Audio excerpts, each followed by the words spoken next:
And now, if you'll come this way, I can show you our secret laboratory. You see, we invited distinguished scientists from all over the world to come and work here. Unfortunately, none of them showed up.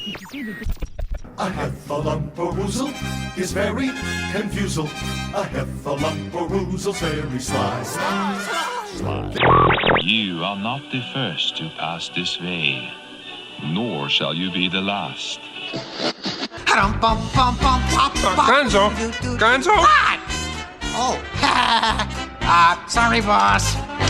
Hi-ho, Kermit the Frog here, and welcome to WDW Radio, your information station. Hello, everybody, and welcome to the WDW Radio Show, your Walt Disney World information station. I am your host, Lou Mongello, and this is show number 327 for the week of June 16th, 2013. I'm here to help you have the best possible Disney vacation experience and bring you a little bit of Disney magic wherever you are with this podcast, my videos, blog, live broadcasts, special events, my Walt Disney World trivia books, CDs, and more. You can find it all over at WDWRadio.com. So this week, join me at Disney's Hollywood Studios, where we celebrate the 25th anniversary of Who Framed Roger Rabbit by looking back at the movie's history, Roger's presence in the studios and elsewhere around the parks, both current and extinct, what might have been, and what the future may hold. I'll then have the answer to our last Walt Disney World Trivia Question of the Week and pose a new challenge for your chance to win a Disney prize package. Then stay tuned, I'll have some announcements and play more of your voicemails at the end of the show. So sit back, relax, and enjoy this week's episode of the WDW Radio Show.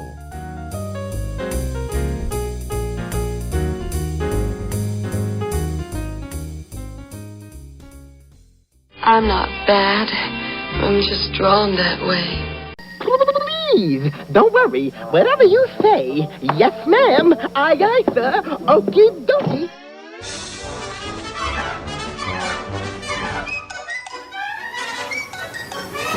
If the Magic Kingdom turning 40 and Epcot turning 30 didn't make you feel old, I'm going to help you feel that way right now, because Roger Rabbit is 25 years old this year. Actually, not Roger himself, but the film Who Framed Roger Rabbit. And I think many of us are probably familiar with some of the other Disney rabbits, like Pooh's Friend Rabbit, the White Rabbit from Alice in Wonderland, Brer Rabbit, one of my favorites, Thumper from Bambi, and of course, Oswald, the Lucky Rabbit.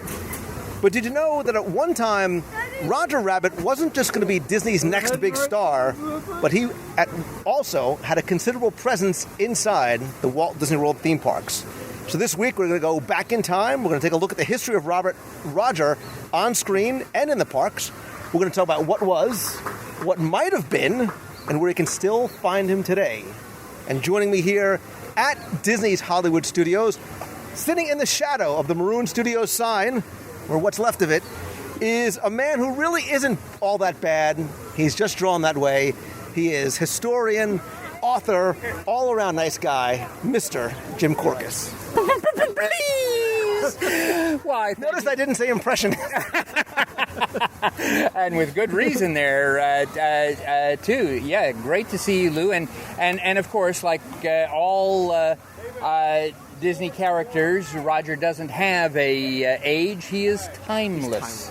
But yes, 1988, 25 years ago, Who Framed Roger Rabbit came out, and of course, you know, the new Blu-ray this year. This is a year of a lot of anniversaries and birthdays, but I think one of the things that I'm happy we can talk about here today is when people talk about Roger Rabbit, they don't talk about his presence in the Disney theme parks. And Roger literally had a very, very short lifespan in the theme parks, 1988 to 1992. After 1992, it was hair today, gone tomorrow. That was about it. And there's a wonderful behind-the-scenes story about that, and the story of Roger Rabbit actually encompasses everything from The Rocketeer to Michael Eisner's Ego to the new the newly formed Disney Television Animation to all over the place. So this is a wonderful tale, and the only place people will be able to hear it is here at WDW Radio. And the interesting thing is having such a relatively short lifespan in the parks. It was not part of the original plan because when the film came out, Jim, it was hugely popular. One of the top grossing films of that year, if not the top. I mean, it's like $150 million, sort of far exceeding what Disney thought that film was really going to do. Absolutely. In fact, it was one of those, I don't know if this is going to work or not, which is why Michael Eisner negotiated with Steven Spielberg and Amblin Entertainment. And so Amblin Entertainment was going to pick up half the cost. And in exchange for picking up half the cost, they would have half the ownership of any of the original, Roger Rabbit characters like Roger and Jessica and Baby Herman and some of the others and some of that concept. And Eisner thought he was being pretty business savvy because Disney only had to invest, 50%. And Eisner thought, Spielberg's a huge Disney fan. When is he ever going to get involved with animation? We'll be able to do this. We'll be able to create this nice business relationship with Spielberg. In fact, Amblin produced the very first Hollywood Pictures release, the Disney Pictures released. But yes, right up until the end, there was the feeling of, oh my gosh, this is not going to work, which is one of the reasons that the film wasn't even released as a Disney film. It was a Disney subsidiary, that this was released as. And again, a huge hit, came out June 1988. By fall 1988, there was a costumed Roger in the parks. And to show you how in love Eisner was with Roger Rabbit, June 1988, the film comes out. In November of 1988, on NBC, is the big Mickey's 60th birthday special. They rewrote the special to feature Roger Rabbit, and they rushed to do animation. So Roger, of course, at the beginning, pushes out this big birthday cake, and instead of putting in candles, puts in dynamite, and it blows up. And Mickey uses the sorcerer hat to restore things, but that also sends Mickey on this adventure where people have forgotten who Mickey is, and he has to do it down. But yeah, between June and November, doing a bunch of animation, rewriting an entire special, coming up with a character, and the very first Roger Rabbit costume had crazy eyes. Jeff Katzenberg had a picture taken with it, but crazy eyes. So already, just months after the film released, you've got Roger on TV in new Disney animation, you've got him in the parks, and yet by 1992, all gone. Well, and that's the thing, too. Disney realizes the movie is so popular. Nominated for a Golden Globe for Best Picture. Hoskins was nominated for Best Actor. It made sense to bring him in to the parks that quickly. They were able to sustain the character with some of the shorts like Tummy Trouble. And if you look at some of the early promo stuff for Disney MGM Studios, there's pictures of not just Michael Eisner with Mickey Mouse, but Roger Rabbit is right there alongside him as well. Yeah, and again, there were all sorts of awards for Roger. Best Screenplay for the Writers Guild Award. Charles Fleischer was nominated for Best Supporting Comedy Actor in the American Comedy Awards. Things like that. Yes, very well done. And Michael Eisner immediately thinks, this could be my Mickey Mouse. Yeah. And so, of course, you've got Disney MGM Studios opening in 89, and again, it's devoted to the Hollywood that never was but always will be, but basically the Hollywood of the 30s and the 40s. And, of course, Roger Rabbit, the film is set in 1947. And there are references to a little earlier time periods in there as well. So, yes, a perfect fit for Disney MGM, and you're absolutely right. All of the early publicity, you have Roger Rabbit, and this just seems like this is going to be such a perfect fit, being in a 40s environment and all of this, and he'll sort of be the mascot of this park, but he'll also be appearing in other parts of Disney parks as well. And we'll get to sort of the Roger Rabbit that almost was here, but let's sort of go back to the opening of the studios, to go back to 1989, and although there was no Roger Rabbit specific attraction in the park, you could find references to Roger all throughout. Let's sort of go back in time, and some of them are still here, right? We'll talk about some of the ones that are still here, and some of the ones that we've lost along the way. We might as well start. We picked this location on the corner of Keystone Street and Echo Park Drive. Appropriately enough, we said at the beginning, in the shadow of the Maroon Studios billboard, but this is just one of a couple of references right in this general area. Right. Of course, the most obvious one, and the one that still sort of survives today that people love, is right above Hollywood and Vine. And one of the iconic scenes in the film is Roger in the studio office, finds out that Jessica may have been cheating on him, and so he bursts through the window and through the blinds and leaves the silhouette behind. And so we have that recreated here right above the Hollywood and Vine restaurant. And, of course, the office that Roger was in was Eddie Valiant, who was the investigator.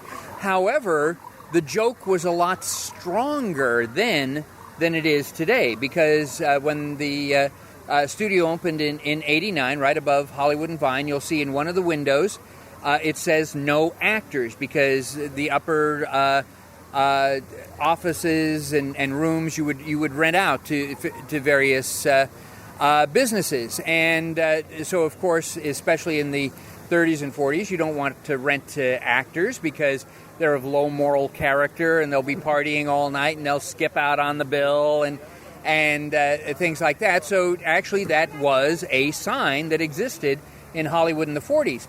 Now, to punch that up, by Roger's silhouette, they had a little sign that said, no tunes.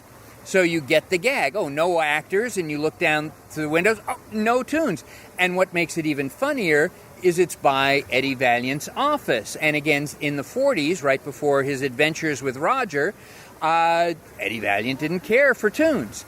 But to show you how fragile this type of storytelling is, there was a vice president at the studios who one day took a look at that up there and said, no tunes? Why do we have that up there? That makes no sense whatsoever. We love tunes, and in fact, we're thinking of doing a tune breakfast here at Hollywood. But take that away, and so they did.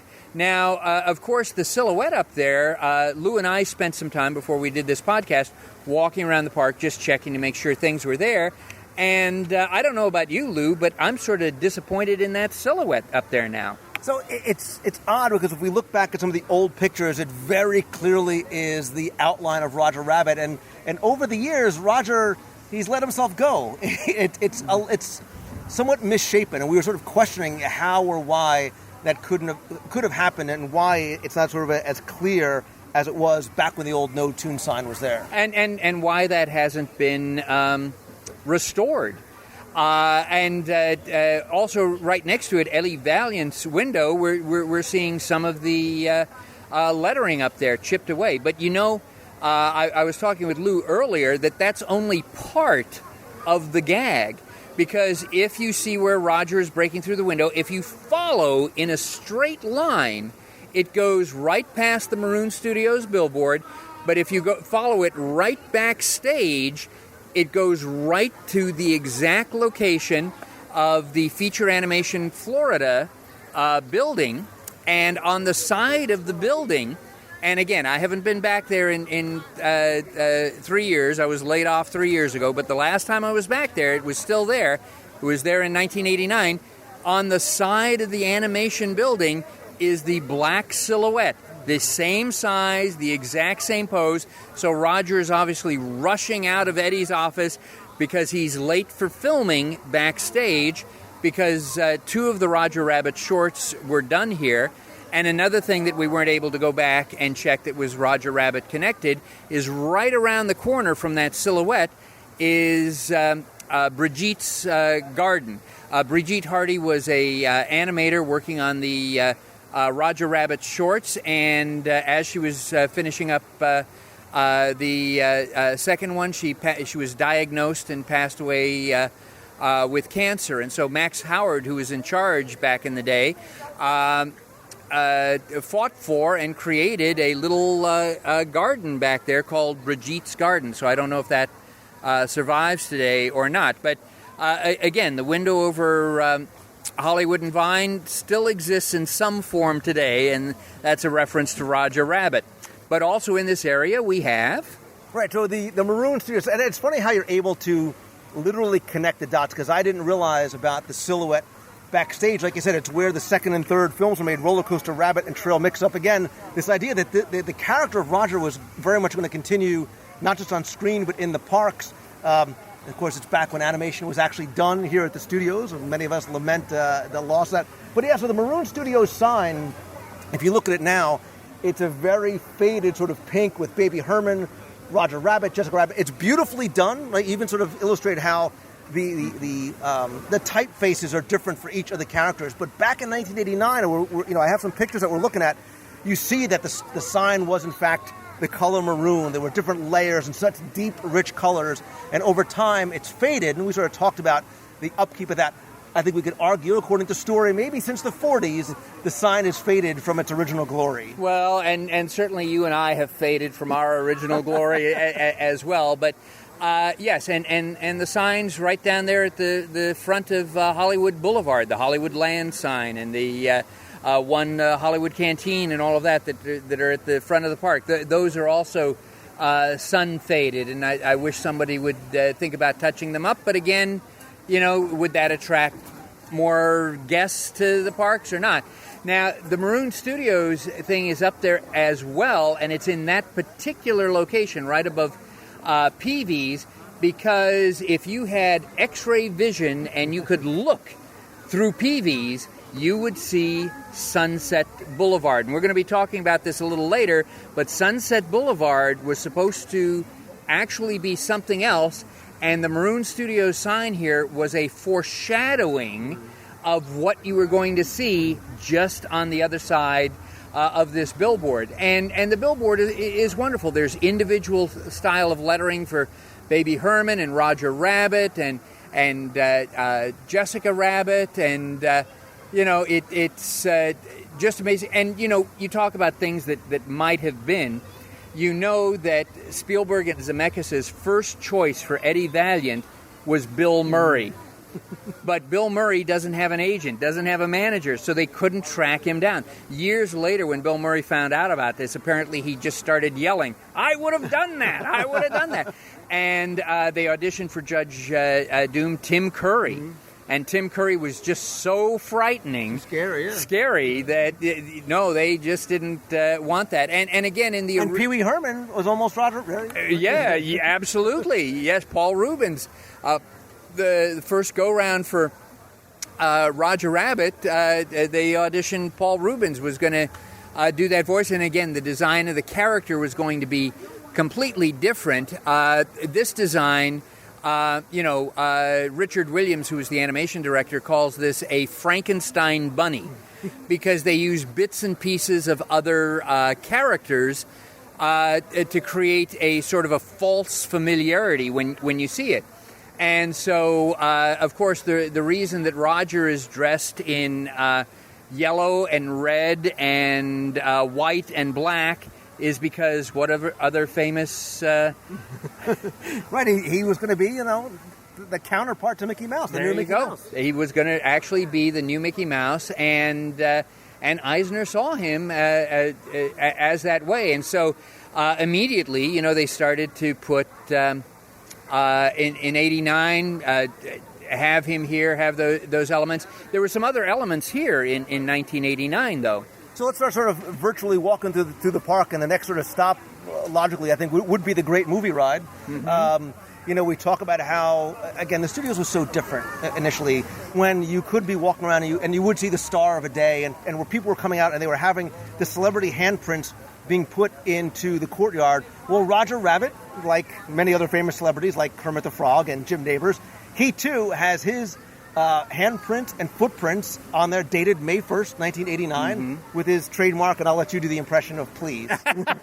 No, I took my one shot at that. But yes, Roger literally put his hand and footprints in, and again, it's very prominent. It's right in the center, right at the entrance there.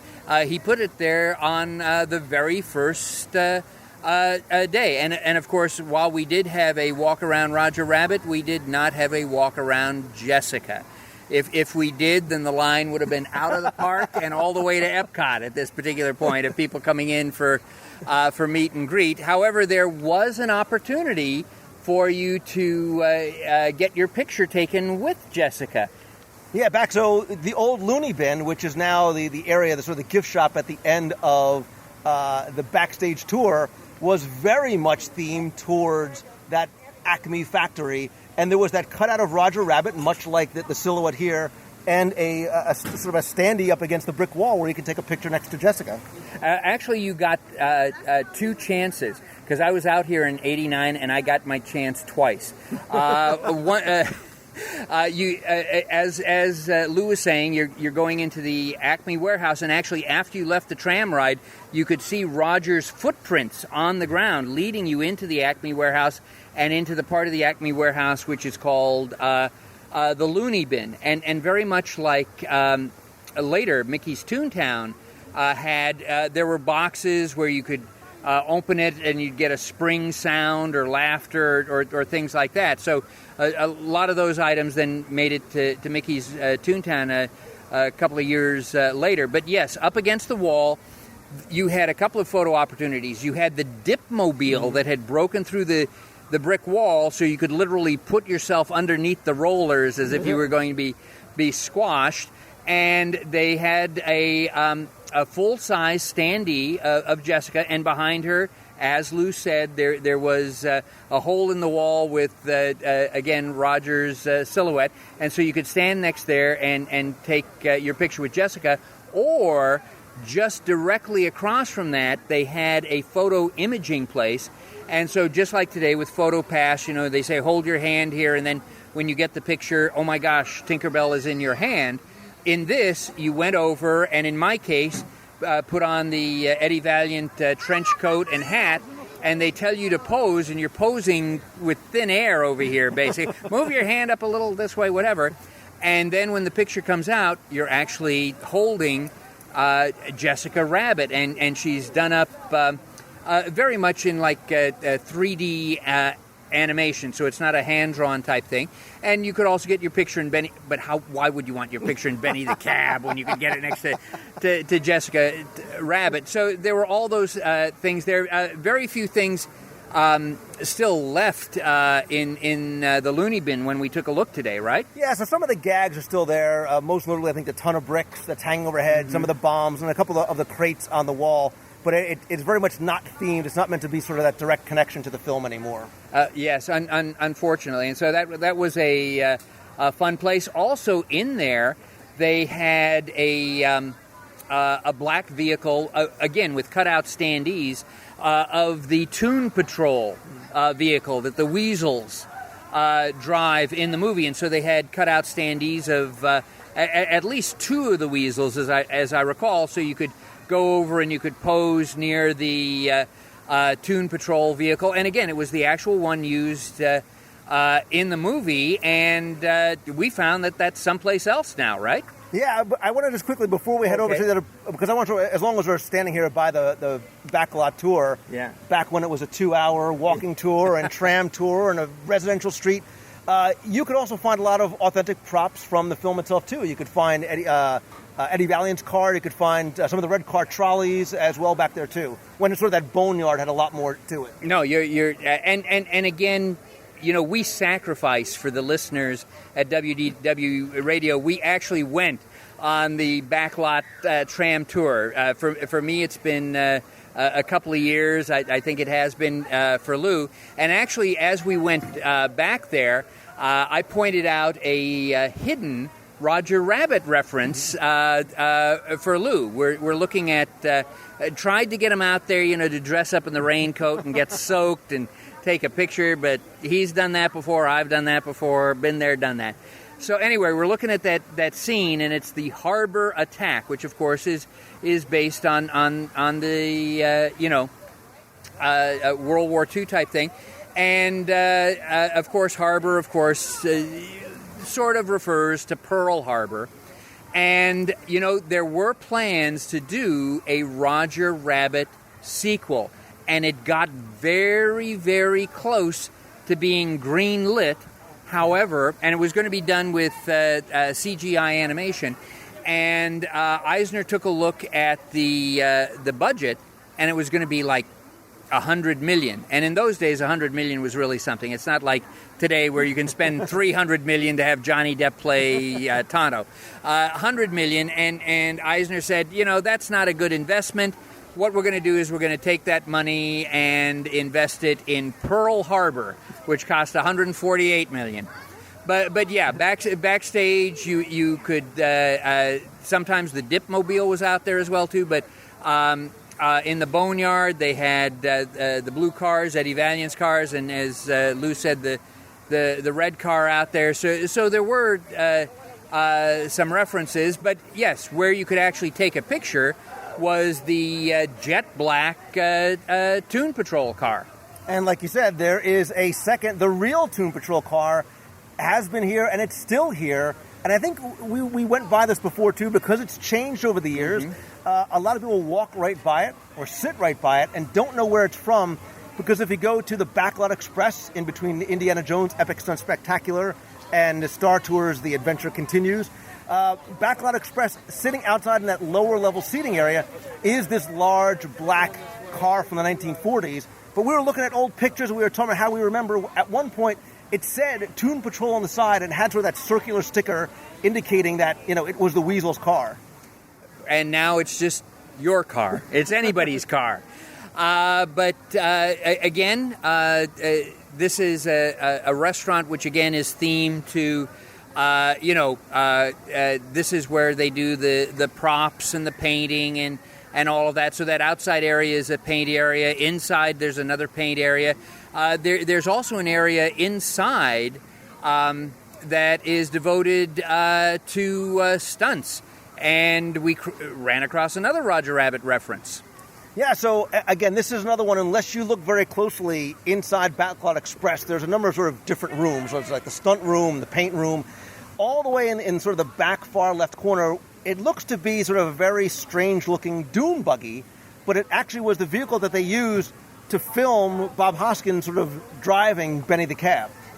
Absolutely, and it's the authentic one, and there are photos around there too, so that you can see. So Hoskins was in the live-action vehicle, and it was designed so it could do real quick turns and spins and things like this. And then what would happen in those old days before computer generated animation is you would take the cell and you would put it over that vehicle, and so it would cover that up, so all you would see is Benny the Cab, and of course it drove Hoskins crazy because all he was holding in his hand was a rubber steering wheel. It wasn't connected to anything else.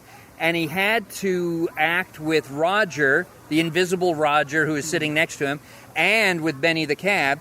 And, of course, you have the driver sitting down behind you. And if you look closely at one of the photos they have up there, you'll see the driver behind Hoskins, but his face is covered with a black mask. His body is covered with this whole black leotard, so it's easier to mask that out. And that stunt driver was Charlie, and I'm going to spell his last name. It was Croughwell. So I'm not going to say Smith. And so he was the one who was doing all of that stuff, and you have that. And in fact, one of the things that we discovered that I don't remember being back there is there's a kids' drawing area, right? Yeah, and I'll post some pictures in the show notes over at WDWradio.com, because I'm sure a lot of people haven't seen these. I didn't remember the drawing area there, too, where you could draw Roger and Benny the Cab, sort of a miniature animation lesson. Yes, so, you never know. And again, make sure you take a look at all of the photos up there, because there are a couple of black and white photos, and you can actually see the stunt driver sitting behind Hoskins as it goes. But again, this is the actual authentic prop. It's not covered with plexiglass. I tried to convince Lou to sit in it. I told him I would sit in the stunt driver's thing, and he could post the picture and say, Corcus drives me crazy. Wouldn't do it. Got no sense of fun here, no sense of naughtiness. So real quick, you were talking about how Bob Hoskins had sort of act opposite nothing but air. But do you know that actually Charles Fleischer, the voice of Roger Rabbit, when he was doing the voices off camera, he was dressed in full, he was dressed like Roger Rabbit with the overalls and everything else like that. He very much got into this. Yes, he did. He got into the overalls and the white thing and the ears, but he wasn't on stage. He had a microphone off stage so he could interact in real time. And Zemeckis came over and directed him, just like you direct an actor to do that. Now, the funny thing about this, of course, is now when the film is in post-production, they don't like the voice of Benny the Cab, so they pull in Charles Fleischer to do the voice of Benny the Cab, so he does it the way that you would normally do it in an animated film or whatever, is you're brought into a room and you see that, and then you come up with, the dialogue to match that amount of space that you have, to fill that up. So, do you remember, actually, as long as we're staying in the studios, remember way back when over at Soundworks, they used to have the movie mimic section. So if you wanted to try and do your best Jim Corcus doing Charles Fleischer, doing Roger Rabbit, you could actually try and impersonate him in that post area of the Monster Sound Show. No, I did not know that. You just do it at home for fun. I just do it at home for fun. Actually, one of your listeners it came up to me and took me aback a little bit, said, oh, I love it when you're on Lou's show. I even like it when you do the funny voices. Thank you. And I said, that's my regular voice. So let's, we alluded to it briefly, but let's talk about sort of the Roger Rabbit that almost was here at, we'll call it the Disney MGM Studios, because he was so popular, it didn't make sense just to have some things that, look, a lot of stuff that we're talking about, Jim, 95% of the guests have probably never seen or never looked up or looked around for. But instead of just having a single attraction, a single meet and greet, why not just have your own Roger Rabbit land? Absolutely. And Eisner was thinking of that not just for MGM, but for Disneyland. In fact, those of you who go to Disneyland frequently, on Main Street over towards the right, there's still some backstage space back there. And so they were going to gut that and make it Hollywoodland featuring Roger Rabbit. So it would have some of the elements of the Disney MGM Studios, but there would be a huge section devoted to Roger Rabbit, and that actually sparked, we're going to be expanding Disney MGM Studios. From day one, we see that this is not just a half-day park, and so we've got this area planned out.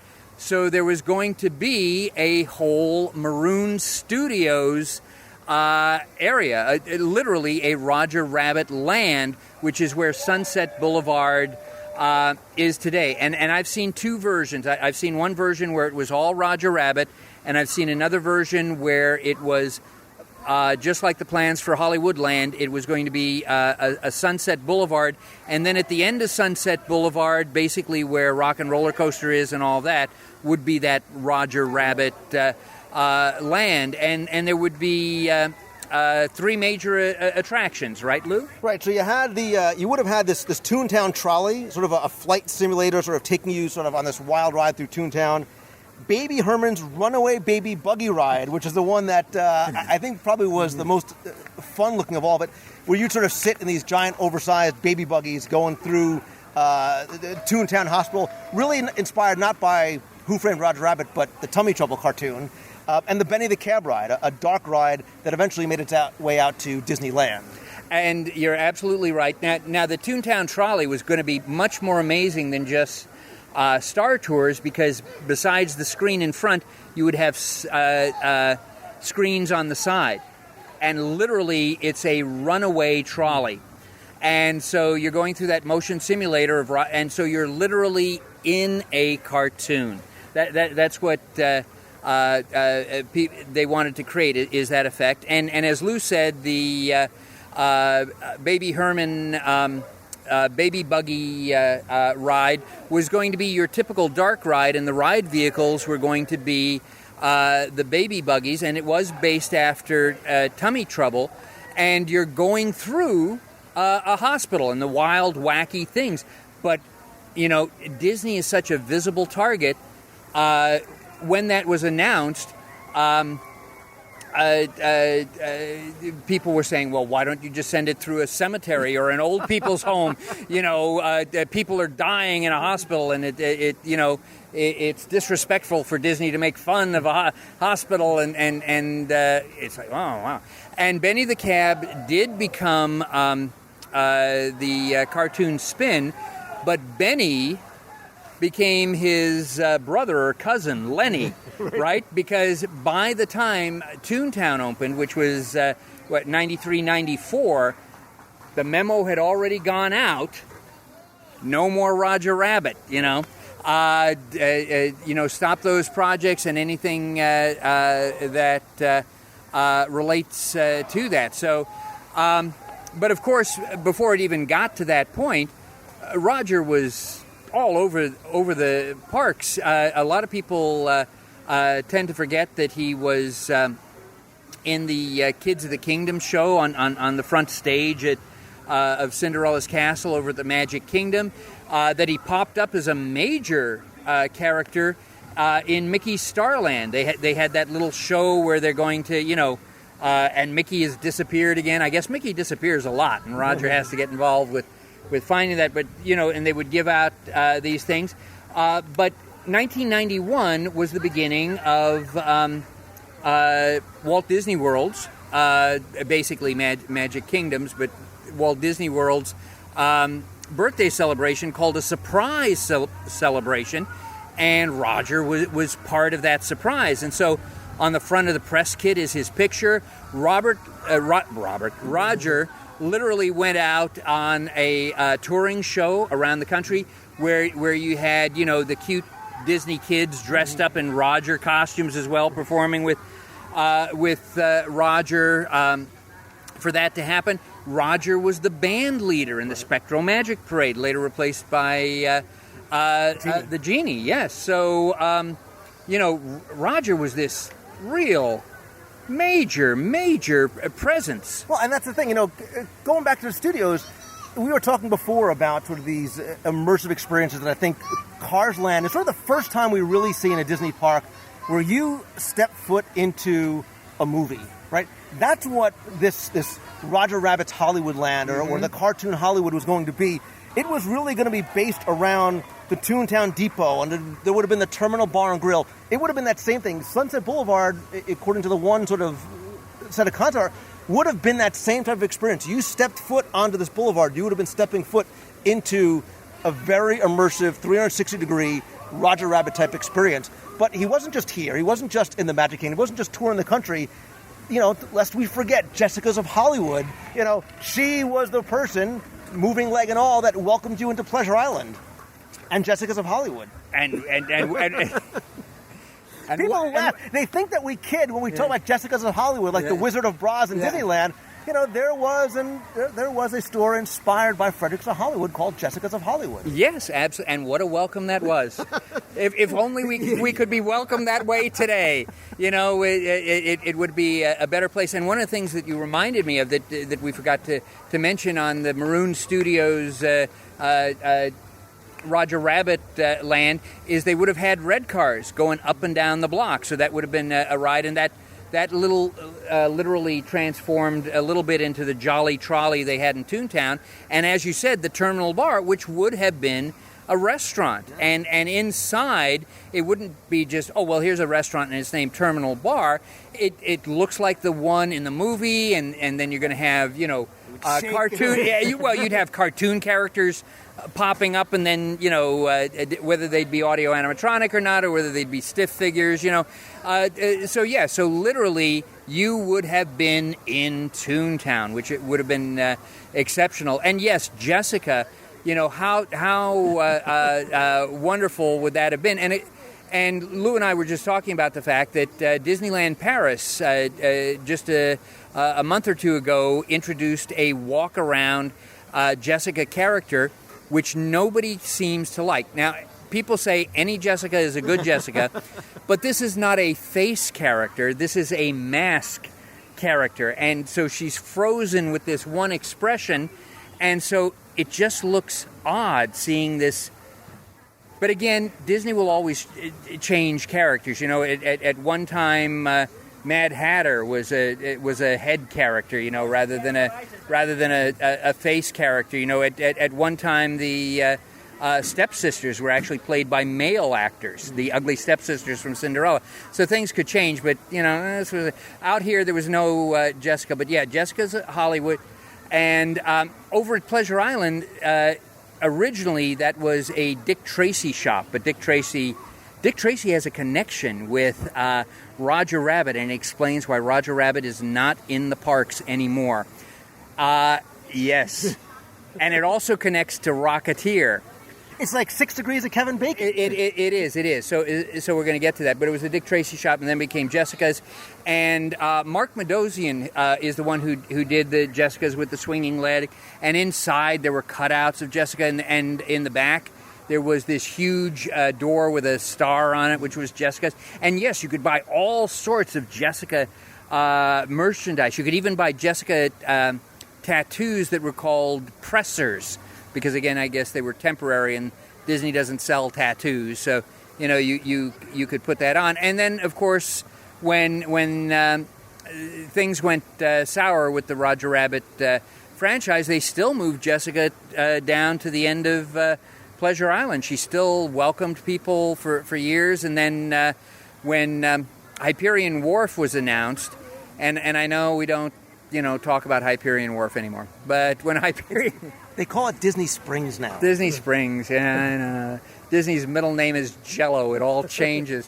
What was very sad for me is I actually got to see Jessica in a dumpster backstage. So I hope she went to one of the warehouses in Kissimmee where they store some of the Disney props, waiting to be bought and restored. But, because some things do survive. The walk-around Roger Rabbit costume does survive, because Lou and I were talking about this. Lou, when was the last time that a Roger Rabbit costumed character appeared in a United States Disney theme park? Yeah, so I was going, Tokyo in 96, 2003 in Disneyland, and I was completely wrong. I didn't realize how recently people got to see and how excited they got about seeing Roger Rabbit in the parks. Right. I don't know what this costume thing is you're talking about. They saw Roger Rabbit in the parks. Oh, that's true. They saw Roger Rabbit in the parks,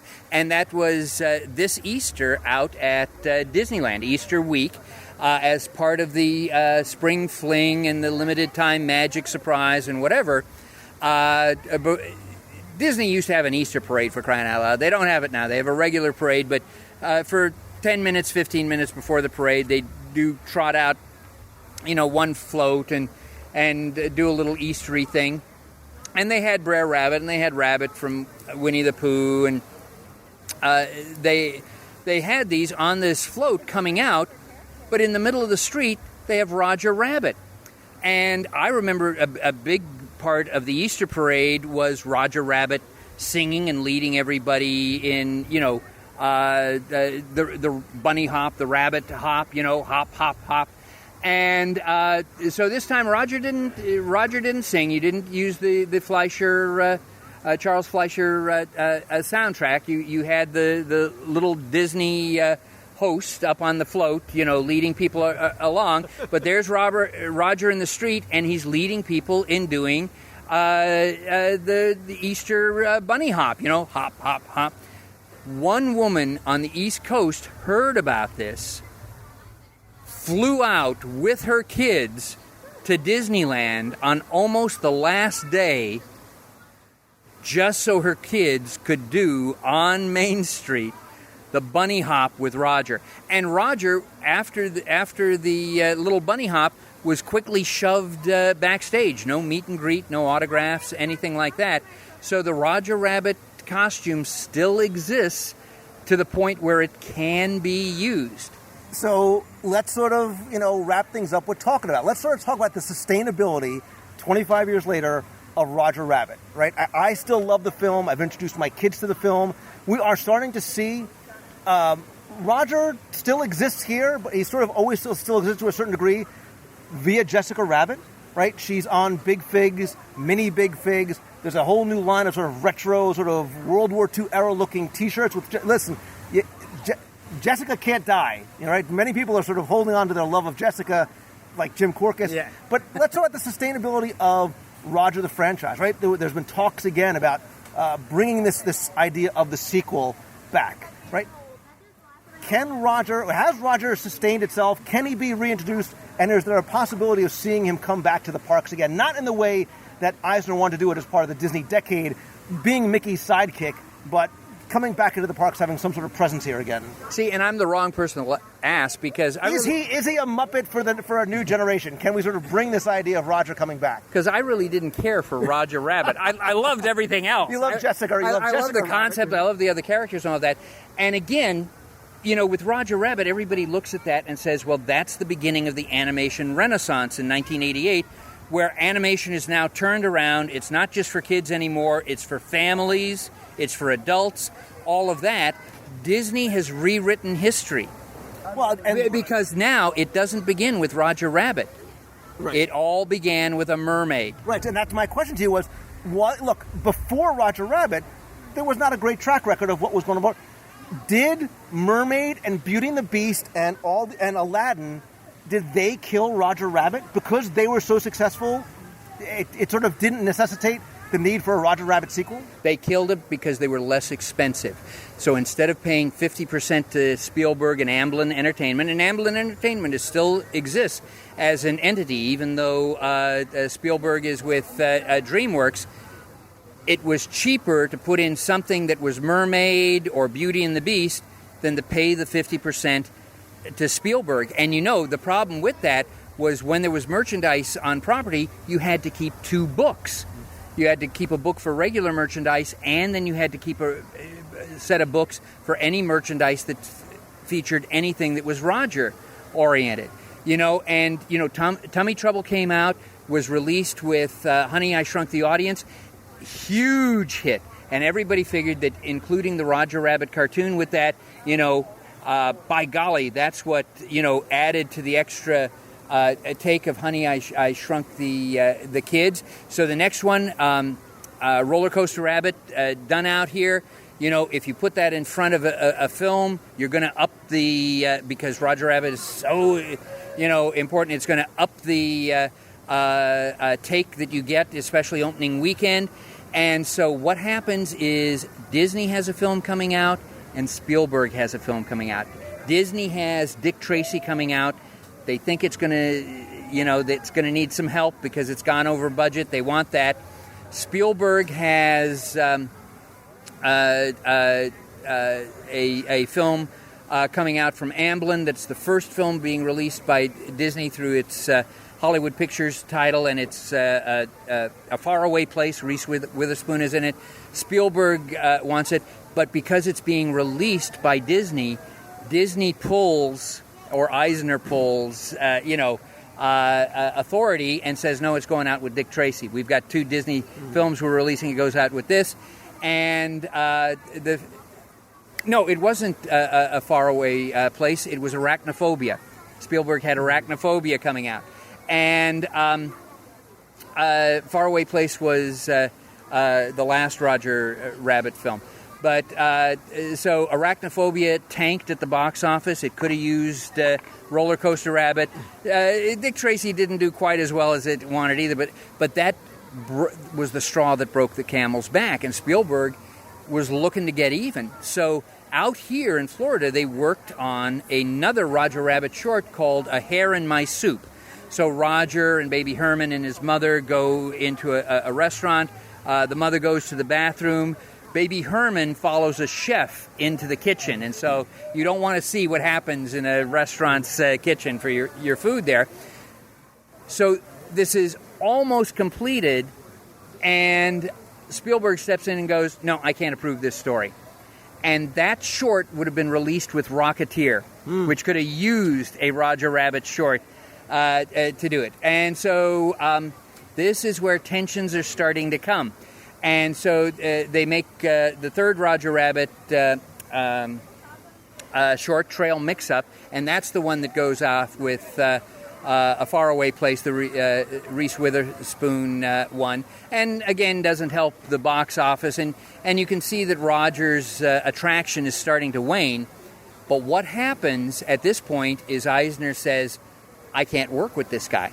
And so Pete Emsley, who did the artwork for the 20th celebration of Magic Kingdom, and they had the Party Gras parade with the 45-foot float Roger Rabbit, Pete Emsley said, "I had just finished the artwork for the press kit, and a memo came from Eisner that across company we were to stop anything connected with Roger Rabbit." And so that's 92. And so is Roger Rabbit familiar to people today? Would it go across? And Eisner tried to do an end run around, too, created Bonkers D. Bobcat, 1993. In fact, Bonkers popped up in Mickey's Starland show, too. And everybody remembers Bonkers D. Bobcat. Who looks exactly like Roger Rabbit, except that he's a cat and he is less charismatic. And I find I don't like Roger's voice. I find that Roger really doesn't seem to have a character of his own. But I think maybe if they reinvented Roger a little bit, maybe for today's audience it would work. A rapping, breakdancing boy band Roger Rabbit that looks just like Adventure Time. So yeah, because we don't, we're not hearing a lot about the 25th anniversary of Roger Rabbit. Disney likes to celebrate anniversaries, the special commemorative ones, 25, 50, 75. We're not hearing a lot about Roger. Is it because of the split between sort of the ownership of it, or is it just the character himself? And maybe, Roger's not destined. He did not sort of live up to what his potential destiny was. See, I think it's a mixture of both. But I do think there is hope for Roger, because I think the concept is so appealing. The concept of a Toontown is iconic. Jessica Rabbit, for crying out loud. She is just. I think she's just imprinted on people's subconscious. Even though she was based after. Tex Avery's Little Red Riding Hood character from his MGM cartoons and all that. I think a Roger Rabbit could be a huge success today. Just like I think Oswald could be a huge success, but Disney doesn't seem to know what to do with him. That's what I was thinking. I said, Disney has sort of taken this character of Oswald. It was sort of there's sort of a romance to the story about how getting Oswald back. But look at how popular Oswald became, so much that you couldn't get Oswald ears, you couldn't get Oswald plushes because of the way they brought him back. I'm wondering if they are able to do that, or do they want to do that with a character like Roger? Well, I think maybe what they would want to do is buy back that 50% from Spielberg. But again, we're into a rough period of time now. You see that Disney has announced all the films that it's going to be releasing, and a lot of those dates conflict with dates of DreamWorks projects that have already been announced. What a coincidence. What a coincidence. So are we going to start to see an animation war again here? And again, I don't know whether Steven Spielberg is really even interested in the character and all that. And there have been so many different proposals tossed out there for sequels. Again, it becomes an expensive proposition. But is Roger Rabbit not worth it? Is he not worth the time and the effort and the money and all the other considerations that have to go into it? And do you then, just as in the movie, do you pull in characters from other studios? Now, one of the reasons that was able to get done is because of the pull of Steven Spielberg. So he was able to get those characters at like $5,000 each, which is a steal. And even then, he couldn't get some of them. He couldn't get Tom and Jerry. He couldn't get Mighty Mouse and Popeye. Popeye. Popeye wasn't in there. And they obviously had to. Warner Brothers agreed they would only let their characters be in if they shared the same amount of screen time.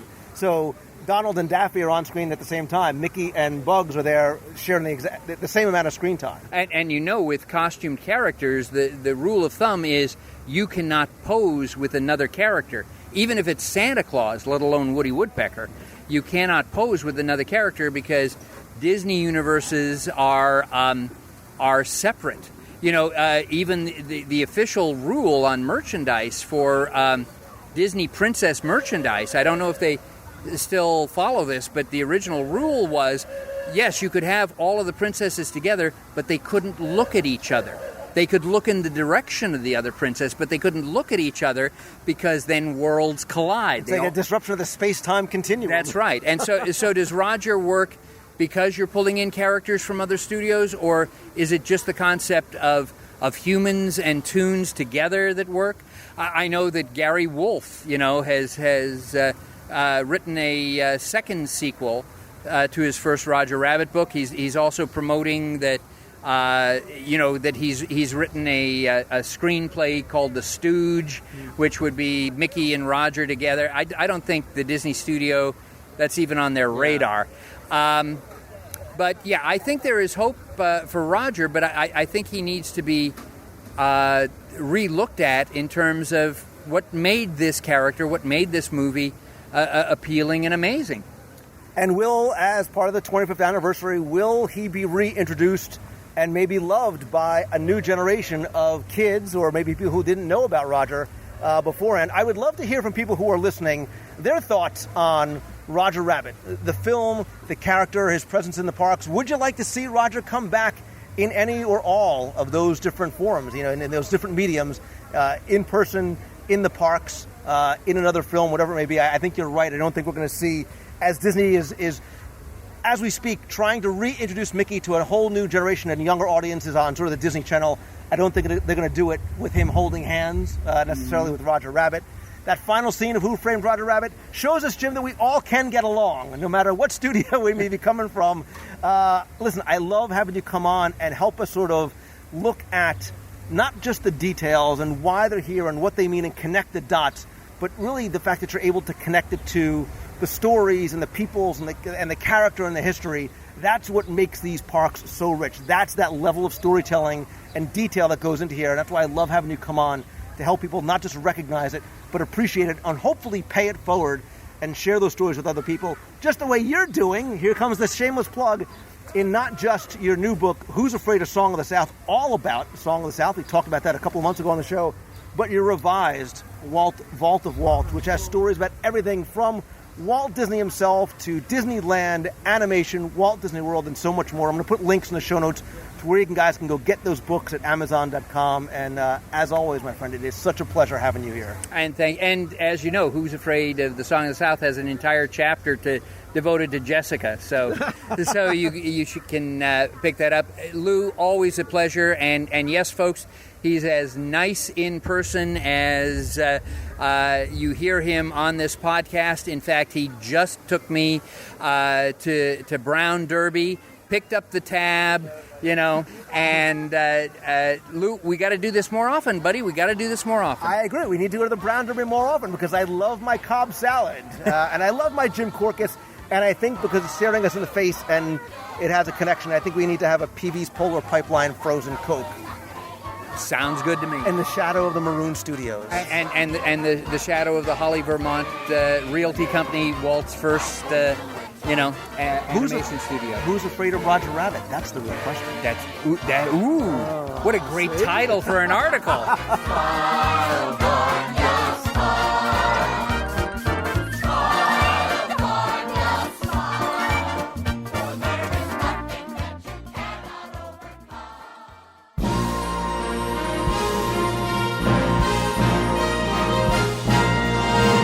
It's time for our Walt Disney World Trivia Question of the Week, where I invite you to test your knowledge about Walt Disney World history, trivia, see how well you pay attention to the details of what you see or hear for a chance to win a Disney prize package. Before we get to this week's question, let's go back, review last week's, and select our winner.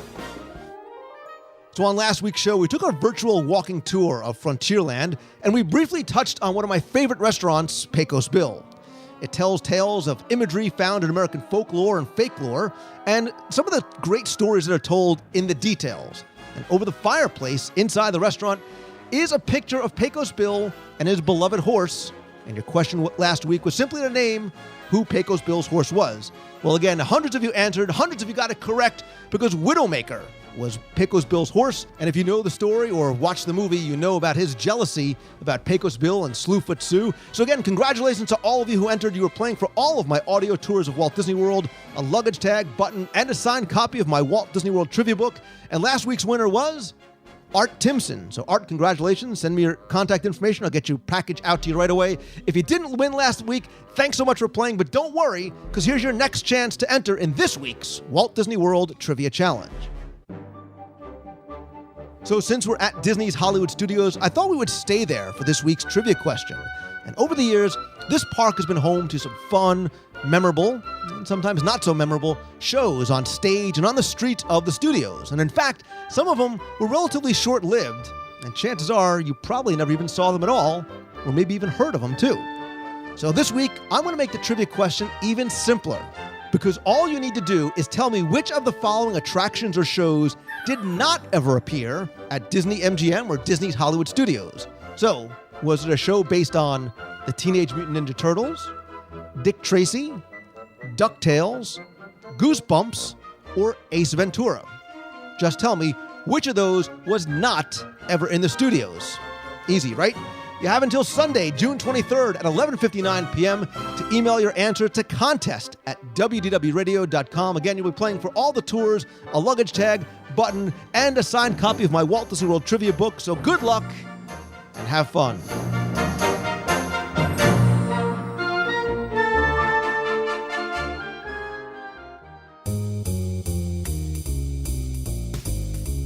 That's going to do it for this week's show. Thanks so much for taking the time and tuning in this and every week. Be sure to also visit the website over at WDWradio.com.